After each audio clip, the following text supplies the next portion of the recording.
马来西亚联邦政府正加大力度发展原本被其长期忽略的婆罗洲领土，和下放更多的权力给东马政府，以加快发展进程，以缩小东西马之间的两地差距，让东马保持竞争力，不轻易被印尼新首都的效应给卷起。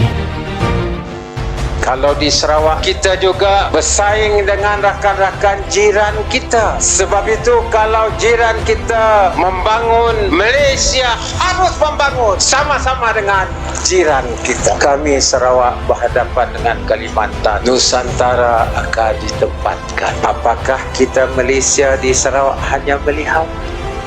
虽然东马在人口、经济和发展指数等方面均全面落后于西马，但东马的优势体现在于自然资源方面，尤其是石油和天然气等化石能源，储量相当丰富。马来西亚能成为全球第3的液化天然气出口国，很大程度上仰仗的就是东马的无穷资源。马来西亚有4个产油州或省，那就是吉兰丹、登嘉楼、沙巴和沙拉越。这4个区域每年为马来西亚联邦政府贡献了约 48% 的总收入。虽然他们做出了巨大的贡献，但他们依旧是马来西亚最穷的州或省。马来西亚国会于1974年通过了石油发展法令，授权马来西亚国有公司 Petronas 拥有东马的石油和天然气储备。该法令还规定，石油和天然气收入将相应地分配给生产州属 5%， 联邦政府拿 5%， 生产公司拿 41%， 而 Petronas 国有公司则拿 49%。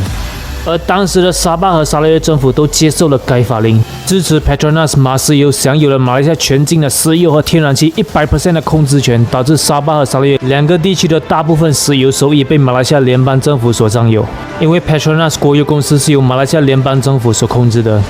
此外，马来西亚联邦政府还于2012年颁布2012年领海法令，限定州海域界限为3海里，而联邦海域界限为12海里。海域划分影响了沙巴和沙拉越的石油拥有权，渔业和海岛观光业也受到了影响，并削弱了沙巴和沙拉越领海边界的自主权。沙巴、沙拉越拥有丰富的自然资源，但受制于联邦政府签订的相关限制法令，无法将资源换成收入，促进经济的发展。从各地区的石油消费来看，亚太地区2008年至2018年间，原油的消费量从 12.14 亿吨增长到 16.48 亿吨，年均增长 3.1%， 占全球消费总量的 36.39%。面对所在区域可观的石油消费需求，沙巴和沙拉越两邦坐拥丰富的石油资源，却没有开采权，成为沙巴、沙拉越两邦经济发展的障碍。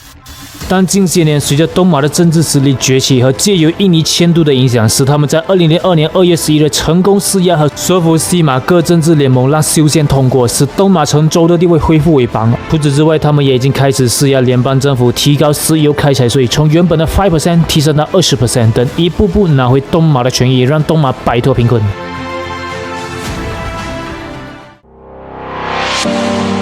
Hello， 大家好，我是尼克斯。尼克是一个专注提供国际知识的频道。如果你还没关注我的话，现在是时候关注了。还有记得打开你的小铃铛哟，我会每周更新。上一期我们就谈到西马的政治分裂使东马的政治联盟成为了马来西亚政坛的造王者。如果你没看到的话，请按上面的链接去看片，或等下来频道找也行。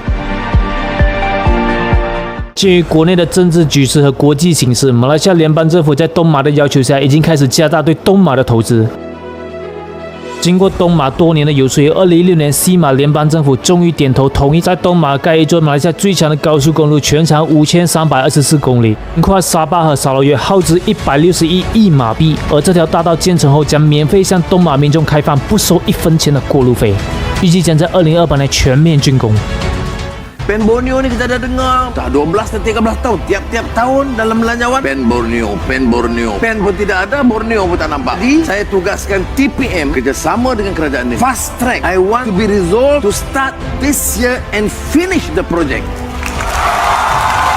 根据第12大马计划，马来西亚联邦政府将从每年的基础设施总额拨款，把其中的 15% 和 18% 分配给沙巴和沙拉越，以改善这2个区域的基础设施和发展。除此之外，在时任安华手下领导下的团结政府更是首开先例，将沙巴和沙拉越成本低于5000万令吉的发展项目全部由州政府来决定，无需像过往一样需要得到马来西亚联邦政府批准才能进行。现在东马政府自己就可以做决定，这被视为促进和加快了项目的实施。而马来西亚时任副首相法蒂拉对此表示，希望通过这项决定，我们可以缩小基础设施发展的差距，从而解决沙巴、沙拉越人民感到疏远的情绪，然后他们就会开始觉得自己是马来西亚的一份子，没有被忽略。那你认为马来西亚应该加大对东马的关注和加大在东马的投资吗？欢迎在下方留言您的看法，让我们一起交流吧。如果你喜欢这部视频的话，欢迎点赞、关注、分享，还有记得打开了小铃铛哟，我会每周更新。如果你想看东马为何那么落后和西马的差距到底有多大呢？可以点击上面链接去看，或等下来频道找也行。